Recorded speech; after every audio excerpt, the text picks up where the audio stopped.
So to the right here, Kumi is one of the tailing ponds that I was telling you about.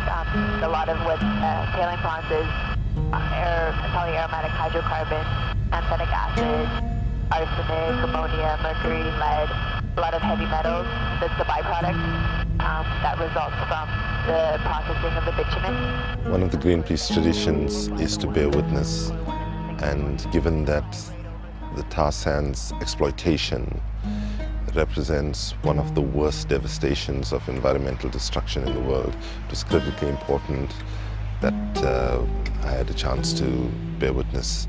I have to say the impact has been much more powerful than I actually even anticipated. I'd read about it and I've seen pictures, but getting sort of close to it and seeing the extent of the devastation that has been caused, seeing different parts of the process and the level of pollution, toxic infestation, sulfur, and you know, to think that this was all for us.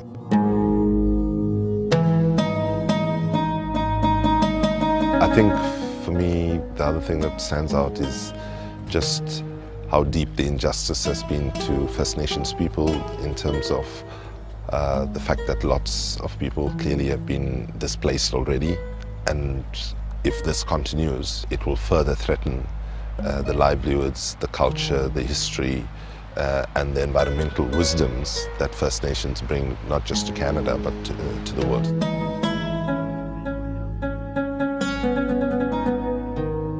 It is critically important that Greenpeace campaigns on tar sands because this is one of the worst environmental disasters happening under our very eyes at the moment. Secondly, this is one of the biggest industrial developments in the world. And thirdly, Canada doesn't have the slightest chance of meeting its international obligations in terms of carbon emissions and reduction if this tar sands exploitation is allowed to continue any much further than it's already been given a free license by the Canadian government.